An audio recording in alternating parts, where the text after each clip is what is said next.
बिस्मिल्लाहिर्रहमानिर्रहीम। अस्सलाम वालेकुम। मैं हूँ तसव्वुर शहज़ाद और आप देख रहे हैं तसव्वुर शहज़ाद ऑफिशियल।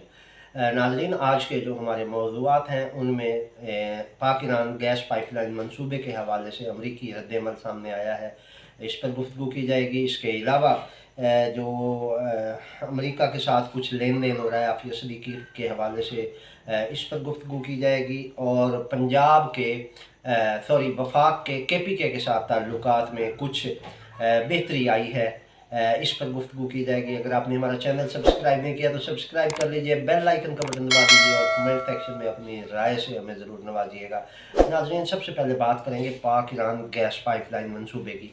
ये मंसूबा सदर जरदारी के दौर में हुआ था जब ये सदर थे, तो अब एक बार फिर वही जरदारी साहब सदर बन चुके हैं और तवक्को की जा रही है कि अब इस मंसूबे में पेशरफ्त होगी। और ज़ाहिर है गैस हमारी ज़रूरत है। ये सूरत हाल है कि हमारे यहाँ गर्मियों में भी अब गैस दस्तयाब नहीं, चे जाए कि सर्दियों में तो चलो एक बहाना होता था कि सर्दी की वजह से गैस नहीं पहुँच पा रही, उसका फ्लो वो नहीं होता, लेकिन अब जो है वो गर्मियों में भी यही सूरत हाल है। बिजली के हवाले से अगर हम देखें तो हम लोड शेडिंग का शिकार हैं। इसी तरह गैस, बिजली और पेट्रोल दोनों तीनों जो ज़राए हैं तवानाई के, इसके हवाले से देखा जाए तो पाकिस्तान एक बहरानी कैफियत में है। देखा जाए तो पेट्रोल इतना महंगा है, अगर हम उनका तकाबुल करें हमसाया ममालिक के साथ तो उनकी निस्बत पाकिस्तान में पेट्रोल की कीमत बहुत ज़्यादा है। तो ये इस वजह से है कि हम महंगा पेट्रोल ख़रीदते हैं। अगर हम यही पेट्रोल ईरान से लेना शुरू कर दें तो यहाँ पर अच्छी खासी जो है ना इसकी कीमत में कमी आ सकती है और आवाम को रिलीफ मिल सकता है। इसी तरह गैस का मामला है, गैस भी हमारी ज़रूरत है। इवन हमारी इंडस्ट्री जो है उसको भी गैस की ज़रूरत है। अगर हम मुआशी तौर पर मुस्तहकम नहीं होंगे तो मुल्क कैसे आगे बढ़ेगा। तो मुल्क की बका जो है वो इन तवानाई के ज़राए से वाबस्ता है। तो इस हवाले से हैरत है कि हमारी हुकूमतें जो हैं वो इस पर अपना मफाद देखने की बजाय आलमी ताकतों की तरफ देखती हैं और उनके मफाद को तरजीह देती हैं। अब ये पाक ईरान गैस पाइपलाइन मंसूबे के हवाले से जो पाकिस्तानी हुकूमत ने इसकी मंजूरी दी कि ये गवादर तक हम गैस पाइपलाइन पहुंचाएंगे, तो इसके बाद अब जो है वो डोनाल्ड लू ने इस पर अपना एक बयान उनका सामने आया है। उन्होंने इस पर तहफ़्फ़ुज़ात का इजहार किया। उन्होंने कहा है कि हैरत है वैसे मुझे डोनाल्ड लू के बयान पर कि अभी कुछ दिन पहले, यानी कल की बात है, कि इन्होंने वहाँ पर अपनी पार्लिमानी कमेटी के सामने जो बयान दिया था उसमें ये कहा था कि हम पाकिस्तानी मामलात में मुदाखलत नहीं कर रहे। तो अब उसी के बाद दूसरे दिन, ये बयान देने के दूसरे बाद यही दूसरे दिन यानी सेकंड डे यही डोनाल्ड लू जो है वो बयान दे रहा है कि हमें पाक ईरान गैस पाइपलाइन मंसूबे पर तहफ़्फ़ुज़ात हैं और पाकिस्तानी हुकूमत जो है वो इससे गुरेज करे। तो ये सीधी और खुली मुदाखलत है पाकिस्तान के मामलात में कि ज़ाहिर है हमारी ज़रूरत है। अब हम क्या अपनी ज़रूरत पूरी करने के लिए अमेरिका से पूछेंगे कि क्या हम खाना खा सकते हैं, क्या हम पानी पी सकते हैं, क्या हम अब सो सकते हैं। इतनी ग़ुलामी तो कहीं भी नहीं होती। ग़ुलाम जो होते हैं वो भी इतने ग़ुलाम नहीं होते जितने हम बन चुके हैं कि हम छोटे छोटे मामलात में भी अमेरिका की तरफ देखते हैं। अब ये हमारी लाइफ लाइन है, गैस, बिजली, पानी, ये पेट्रोल, ये चीज़ें हमारी ज़रूरत हैं और बुनियादी ज़रूरत है। इनसे किसी तौर भी हम जो है वो नहीं पीछे हट सकते। उसके बावजूद हमें इससे डराया जाता है कि आप ईरान के साथ ये मुआहदा न करें, आप ईरान के साथ ये मुआहदा न करें, आप सऊदी अरब के साथ ये मुआहदा न करें, आप फलां के साथ ये मुआहदा न करें। अगर हम ये देखने बैठ गए तो हम तो पूरी दुनिया से कट कर रह जाएंगे। सारों के साथ अमेरिका का फड्डा है। कोई ऐसा मुल्क बता दें जिसके साथ उसकी अच्छी वो हो, सिवाय यूरोपीय ममालिक के, जो ज़ाहिर है उनके भी अपने मफादात हैं, वो इस वजह से वो अमेरिका के साथ जुड़े हुए हैं। और वहाँ भी अब मुखालफत, यूरोपीय यूनियन में भी अमेरिका की मुखालफत होना शुरू हो गई है और आने वाले दिनों में ये चीज़ें मज़ीद खुलेंगी। ये कबल वक्त ख़बर दे रहा हूँ कि यूरोपीय यूनियन भी अमेरिकी पॉलिसियों पर नालां है और वहाँ पर भी अब इस पर बहस चल रही है कि अमेरिका से कैसे जान छुड़ाई जाए। तो इस हवाले से सूरत हाल ये है कि हमें अब अमेरिका की उस हर पॉलिसी को फॉलो नहीं करना चाहिए, बल्कि अपना मफाद देखना चाहिए। और अमेरिका को भी चाहिए कि वो हमें कम अज़ कम हमारे मामलात में तो इतना आज़ादी दे दें हमें कि हम अपने मामलात बेहतर अंदाज में चला सकें। अब अगर गैस हमारी ज़रूरत है, उससे हमारी इंडस्ट्री चल रही है, हमारे घरेलू सार्फिन परेशान हैं, तो अगर हम ईरान के साथ ये मुआहदा करने जा रहे हैं तो इसमें क्या कबाहत है। ज़ाहिर है हम पूरी दुनिया का हिस्सा हैं और ये हमारी ज़रूरत है, लेकिन डोनाल्ड लू ने इस हवाले से बड़ी अजीब व गरीब बात की है ये बयान देकर के हमें अमेरिका को इस पर तहफ़्फ़ुज़ात हैं। तो ठीक है, आपको तहफ़्फ़ुज़ात होंगे, आपको तो और भी बहुत सारी चीज़ों पर तहफ़्फ़ुज़ात हैं, आपको तो हमारे साँस लेने पर भी तहफ़्फ़ुज़ात हैं, तो क्या अब हम फंदा ले लें? तो ये चीज़ें जो होती हैं, इनको देखना चाहिए और ये हमारे हुक्मरानों की ज़िम्मेदारी बनती है। अब अगर मुंतख़िब हुकूमत जो अपने आप को मुंतख़िब हुकूमत कहती है वो इक़्तिदार में है, तो ज़ाहिर है फिर वो ये चीज़ें देखे कि पाकिस्तान का मफ़ाद किस में है। उसको अमेरिका का मफ़ाद अज़ीज़ नहीं होना चाहिए, बल्कि वो पाकिस्तानी अवाम को मद्देनज़र रखते हुए पाकिस्तानी अवाम के लिए पॉलिसियाँ बनाएँ। इसके अलावा आफ़िया सिद्दीकी के हवाले से भी कुछ बातें चली, जब डोनाल्ड लू से ये सवाल किया गया कि हमने सुना है कि आप शकील आफरीदी के बदले में आफ़िया सिद्दीकी दे रहे हैं, तो उन्होंने कहा हमें तो कोई एतराज़ नहीं है, हम तो आज आफ़िया सिद्दीकी पाकिस्तान के हवाले करने के लिए तैयार हैं, लेकिन अफ़सोस कि हमारे हुक्मरान जो हैं वो आफ़िया सिद्दीकी को लेने के लिए तैयार नहीं है। ये कितनी अफ़सोसनाक बात है। और अगर हम शकील सिद्दीकी की बात करें तो वो हुकूमत की कस्टडी में नहीं है। कुलभूषण और शकील आफरीदी जो है वो फ़ौज की कस्टडी में है और उनके मुस्तकबिल का फ़ैसला फ़ौज ने करना है, हुकूमत ने नहीं करना।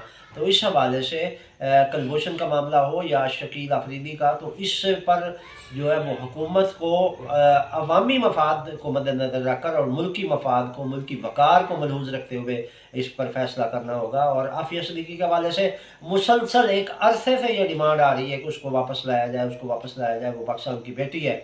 मगर अफ़सोस कि हमारे हुक्मरानों ने उनकी वापसी के लिए ना कोई इक़दामात किए हैं और ना ही अमेरिका को कहा है कि वो आफ़िया सिद्दीकी हमारे हवाले करें।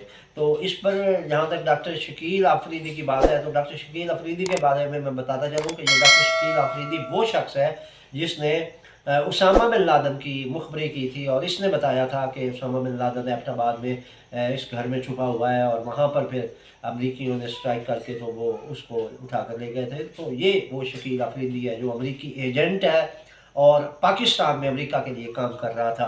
तो अब एक गद्दार वतन और अमरीकी एजेंट को अगर हमने गिरफ़्तार किया हुआ है तो उसको इस जुर्म में गिरफ़्तार किया हुआ है जो उसने किया है।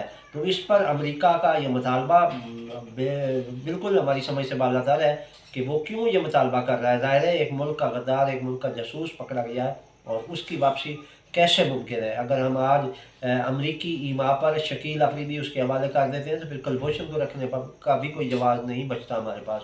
तो इस हवाले से हुकूमत को ये सोचना होगा कि जो मुल्क के साथ गद्दारी के मुर्तकिब हुए हैं, जिन्होंने मुल्क की वक़ार दांव पर लगाया है, उनके लिए कोई माफ़ी नहीं है। जबकि आफ़िया सिद्दीकी का कोई जुर्म नहीं है कि अमरीकियों ने उसे गिरफ़्तार करके रखा हुआ है। वो जो उससे एक वो लेना चाह रहे थे कीमियाई नुस्ख़ा, वो नहीं ले पाए और ये पाकिस्तान की बेटी डटी रही, उसने सारे सितम बर्दाश्त किए लेकिन उसने वो नुस्ख़ा नहीं दिया अमेरिका को जिसके लिए अमेरिका ने उसे कैद किया था, उसे हिरासत में लिया गया था। तो इस हवाले से अब पाकिस्तान की ये हुकूमत की ज़िम्मेदारी है कि वो आफ़िया सिद्दीकी को वापस लाए। इसके अलावा नाज़रीन, हमारा जो तीसरा मौज़ू था वो अली अमीन गंडापुर और शहबाज शरीफ के मामले में जो KPK और पंजाब वफाक के दरमियान एक सूरत हाल थी, उसके हवाले से अब लगता है कि जो समझदार लोग हैं उन्होंने अली अमीन गंडापुर को समझाया है कि वफाक के साथ जो है वो पग्गेबाज़ी दुरुस्त इक़दाम नहीं है। तो इस हवाले से मिलकर चलना होगा। ज़ाहिर है हुकूमत है और हुकूमत वफाक के अंदर ही चलती है, सूबाई हुकूमत हो या कोई और। तो इस हवाले से अली अमीन गंडापुर ने इन मशवरों पर जो है वो लब्बैक कहा है और आमीन किया है और अब वो बाकायदा वफाक के साथ चलने पर आमादा हैं। उन्होंने बहुत सारे, अभी गुज़िश्ता रोज़ के इजलास में भी वो शरीक हुए थे। उन्होंने वज़ीर आज़म के साथ तस्वीर भी बनवाई और बाकी जो रूटीन के मामलात थे, जैसे एक वज़ीर आला की ज़िम्मेदारी होती है, वैसे ही उन्होंने वो पूरी की। इस तरह का एक जो वाक़या, कुछ ऐसी इतलात थी कि उन्हें गिरफ़्तार करने की मनसूबाबंदी हो रही है। तो इस हवाले से इंडिया में इसकी मिसाल सामने आई है कि वहाँ पर जो है वो एक वज़ीर आला केजरीवाल जो है उनको गिरफ़्तार कर लिया गया है। अरविंद केजरीवाल उनका नाम है वज़ीर आला का, उनको गिरफ़्तार किया वज़ीर आला होते हुए। उनकी गिरफ़्तारी अमल में लाई जा चुकी है।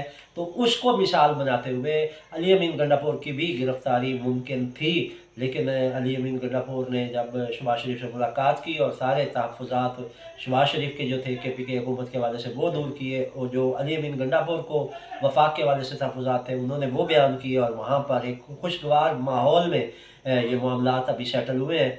और ये कुल्ली तौर पर तो नहीं हुए लेकिन बहरहाल कुछ बेहतरी आई है, तो इससे मुस्बित पेशरफ्त की तवक्को की जा सकती है। ظاہر ہے پاکستان کے ادارے ہیں اور پاکستان کے ایک حکومتی سسٹم ہے، تو اس کے مطابق ہی چلنا ہوگا۔ یہ باتیں کہ کے پی کے والے الگ سے اپنا قبلہ بنائیں گے اور باقی الگ سے، تو یہ کسی طور بھی پاکستان کی سالمیت کے لیے احسن اقدام نہیں ہے۔ تو اس حوالے سے تمام صوبوں کے جو وزیر اعلیٰ ہیں، وزرائے اعلیٰ، وہ اور وفاق کو مشترکہ طور پر مل کر چلنا ہوگا، تبھی یہ اسٹیٹ بنے گی، تبھی یہ ریاست بنے گی اور تبھی یہ ملک جو ہے وہ آگے بڑھ سکے گا۔ تو اس حوالے سے تمام جو ذمہ داران ہیں ہماری حکومت میں، جو ہیں وزیر اعظم ہے یا وزرائے اعلیٰ ہیں، یہ تمام مشترکہ طور پر ایک پالیسی بنا کر ملک کو آگے بڑھائیں، کیونکہ ہم معاشی طور پر کافی کمزور ہیں، اور سی پیک کا جہاں تک منصوبہ ہے وہ افغانستان سے ہوتا ہوا آگے نکل رہا ہے یورپ کی طرف، تو اس حوالے سے بھی ہمیں چین کو اعتماد میں لینا ہوگا۔ چین کا اعتماد ہم کئی بار توڑ چکے ہیں، یہ چینی حکام کا کہنا ہے کہ ہم نے کئی بار پاکستان پر اعتماد کیا، لیکن پاکستان نے ہمارے اعتماد کو ٹھیس پہنچائی ہے۔ تو اس حوالے سے بھی ہمیں اپنے دوستوں کو، ہمیں اپنے ہمسایوں کو ناراض نہیں کرنا چاہیے۔ ہمسایوں کے حوالے سے بھی ہمیں بہتر پالیسی اپنانا ہوگی، بالخصوص چین، ایران، سعودی عرب، ترکیہ اور روس کے حوالے سے۔ یہ پاکستان کے وہ فطری دوست ہیں، اور اگر ہم زمینی حقائق دیکھیں تو اس جغرافیائی لحاظ سے بھی یہ پاکستان کے لیے مفید ہے، چاہے جائے کہ ہم کہیں سات سمندر پار لو لگا کے بیٹھ جائیں اور پھر یہ اس امید پہ بیٹھ جائیں کہ بیڑا آ رہا ہے، اور وہ بیڑا کبھی نہیں آئے گا۔ یہ تھی ناظرین اب تک کی اپڈیٹ۔ تصور شداد کو اجازت دیجیے، اللہ نگہبان۔